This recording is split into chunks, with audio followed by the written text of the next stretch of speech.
Jeep Renegade, Fiat Toro, barulho no motor. Vamos falar nesse vídeo sobre um barulho bem crônico desse carro. É um barulho que quando acelera ele forte, ele dá um grilado bem feio. Um grilado que é comum nesses motores e nós vamos trazer a solução para vocês depois da vinheta.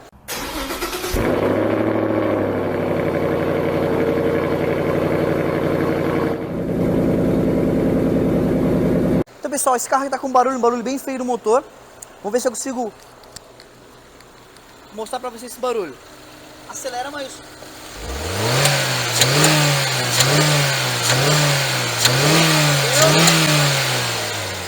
Bota em drive e faz o stall para ver. Para. Faz daquele jeito de novo.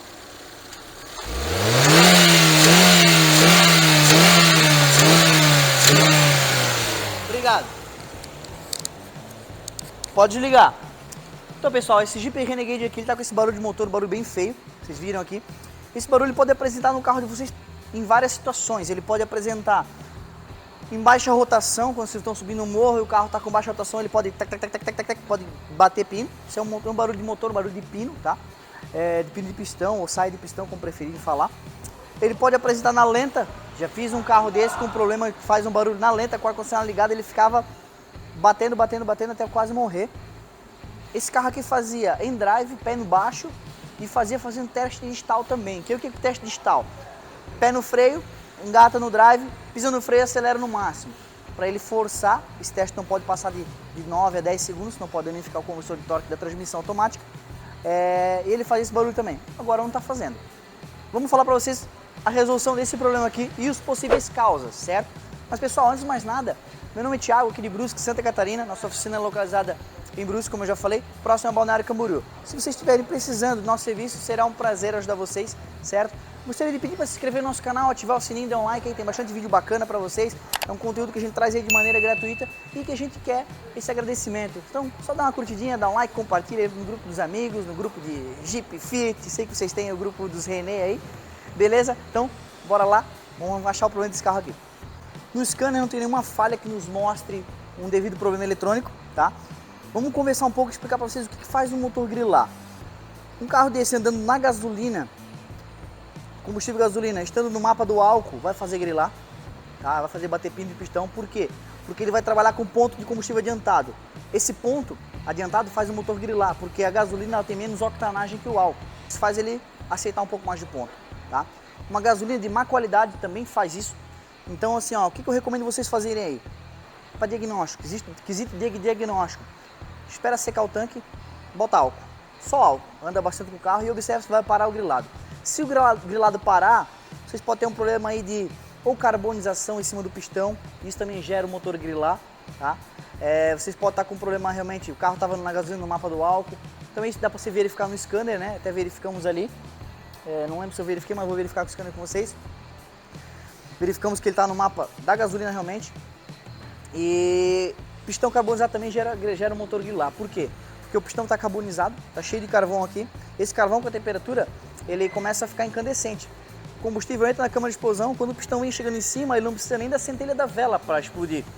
Só a temperatura e essa câmera e o pistão incandescente, aqui com o carvão incandescente, faz da pré-ignição e faz o motor grilar. Além da taxa de compressão um pouco excessiva, né? Que a taxa de compressão mais alta faz o motor grilar também. Nesse carro não temos nada disso, não temos um problema de nem carbonização de pistão, não temos um problema nem de mapa do álcool andando na gasolina.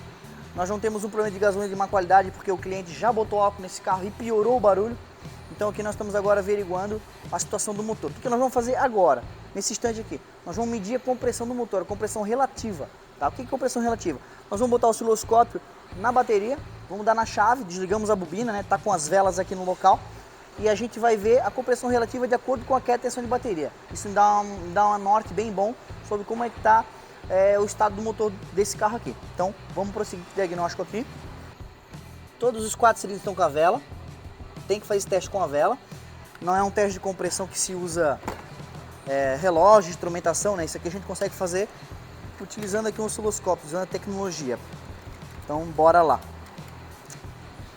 Então, como é que funciona aqui, pessoal? Vou mostrar para vocês. Agora vamos dar na partida até ele concretizar o teste dele.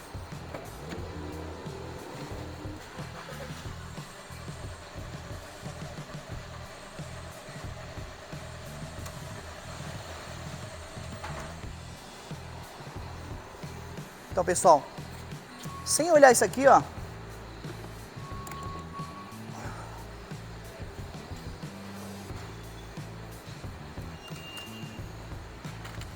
olhando só para a onda, só para essa onda aqui, ó, a gente vê que elas são diferentes. Deveríamos ter aqui, ó, todas as ondas certinhas. A gente vê aqui, ó, que essa onda teve uma amplitude diferente, ou seja, existiu aqui nessa compressão do motor uma queda de tensão diferente.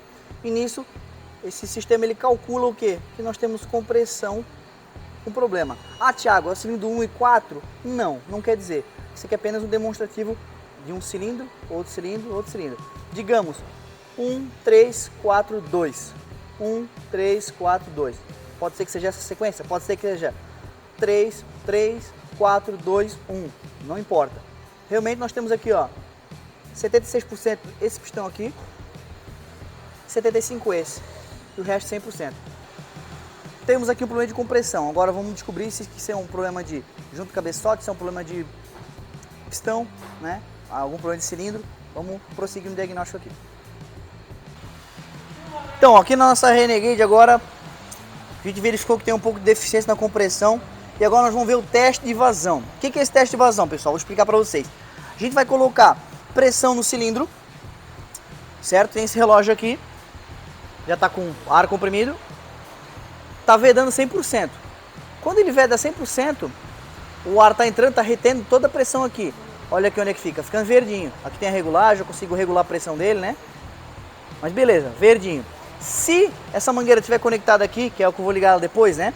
Se tiver algum vazamento na válvula de admissão, válvula de escape, por anel, ou uma trinca, ou um junto cabeçote, qualquer coisa, esse relógio ele não vai subir a pressão, tá? Primeiro vou começar lá do cilindro 4, 3, 2, 1, fazer o teste de todos e mostrar para vocês aqui a diferença de um para o outro e para a gente chegar na conclusão desse problema aqui, beleza? Então, bora lá fazer o teste junto? Então, estou medindo agora o cilindro 4, ok? Estou aqui sozinho fazendo vídeo. Então agora aqui, ó, eu vou girar o motor aqui embaixo, fazendo com que o motor chegue num ponto em que a válvula de admissão e escape ficam fechadas, fazendo com que a pressão do relógio suba. Foca aqui nesse relógio aqui, não, pode chegar bem perto, esse relógio aqui. Então, ó, tô girando o motor.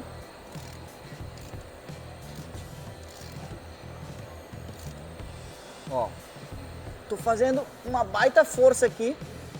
Perfeita, compressão boa do cilindro 4. Voltei agora, escapou a compressão. Tá certo. Eu falei pra vocês que eu ia medir do terceiro, do segundo, do primeiro. Vamos adiantar o processo aqui, né? Ninguém tem paciência também pra ficar vendo o vídeo, né? Já vão direto ao problema, né? Que é o cilindro 2. Na verdade é o cilindro 2 e o cilindro 1. Nós temos dois problemas aqui. Minto, nós temos um problema que acarreta o problema do cilindro 2 e do cilindro 1. Vamos lá. Botando o relógio aqui no cilindro 2. Faz favor, filma aqui, Renan.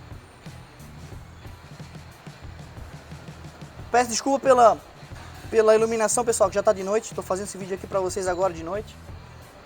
Que é a oportunidade que eu tenho de ficar sozinho na oficina. E não tem cliente me incomodando. Então vamos lá. Mesma coisa.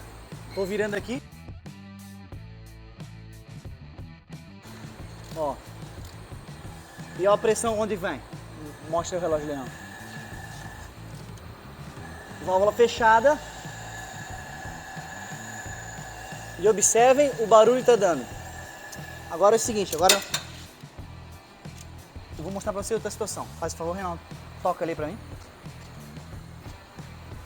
Então, ó. Toca e segura, segura. Isso, ó. Vocês podem ver que a vazão não chega aqui, ou seja, tá vazando o ar. E olha para onde vaza. Eu boto a mão aqui, ó, para. Não sei se dá para ouvir no áudio. Vou botar o microfone mais perto aqui, ó. Bota a mão aqui, ó. Então nós temos um problema aqui, ó, de junta de cabeçote. Temos um problema aqui de junta de cabeçote. A junta ela estourou, ela rompeu entre o cilindro 1 e 2. É onde a compressão que eu estou botando aqui no cilindro 2 está indo para o cilindro 1, ela tá pulando, né? Vou mostrar para vocês como é que é uma junta de cabeçote para vocês entenderem bem. Essa aqui é uma junta de um BMW 320, motor N20 turbo, mas dá para vocês terem uma noção boa. Temos aqui o cilindro 1 e aqui o cilindro 2. A junta ela rompeu aqui, ó, onde a compressão daqui está indo para lá. Certo? Então, continua com a gente no vídeo, vamos arrancar o cabeçote e vamos ver a situação realmente e mostrar a própria junta do Renegade, que vai ajudar você a resolver o seu problema, que eu tenho certeza que muita gente está tendo esse problema no Renegade, Compass e Fiat Toro, que é um problema bem crônico desses carros aí. Beleza? Lembrando para se inscrever no nosso canal e ativar o sininho. Dá uma força pra gente aí, galera. Então, bora lá arrancar esse cabeçote? E, pessoal, tô com uma pausa aleatória aqui, ó. Transmissão CVT de uma Honda HR-V. Deu ruim, mas... Deu. Então, beleza. Pessoal, nossa minissérie ali do nosso HB20. Nossa minissérie do nosso Renegade, que tava com problema aí de junto cabeçote, se tornou numa novela mexicana. Vou mostrar pra vocês aqui a situação que tá esse carro. Esse carro aqui, mostrei pra vocês aqui a situação da junta cabeçote, certo? Acabou rompendo a junta e acabou o quê? Dando uma fissura aqui, ó, na emenda, onde ela estourou a junta, onde ela houve a ruptura da junta, ela acabou machucando o bloco. Tivemos que levar o bloco para retífica para fazer então a plana do bloco, e acabou sendo substituído o pistão, porque acabou aquela faísca que estava pulando aqui, no caso aquela fuga de compressão, acabou danificando o pistão também.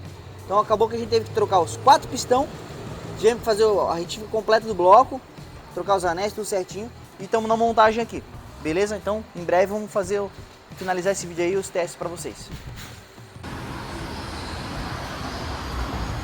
Então, pessoal, finalizamos nossa Renegade. O Renê foi tanto, acabou montando o motor, resolveu o problema e não consegui mostrar para vocês o motor funcionando, mas o problema estava ali, estava na junta cabeçote. Espero que esse vídeo tenha ajudado vocês aí no nosso canal. Então, do mesmo jeito que a gente ajudou vocês trazendo esse vídeo, nos ajude também a fortalecer nosso canal no YouTube. Se inscreve no nosso canal, dê um like, ative o sininho, compartilhe esse vídeo para quem tem Renegade, Compass e Fiat Toro, que esse vídeo pode ajudar vocês, beleza? Na verdade, Compass não, porque a Compass não tem esse motor. Mas, beleza, espero que tenha ajudado vocês também. Então, fique com Deus, até o próximo vídeo. Valeu, abraço!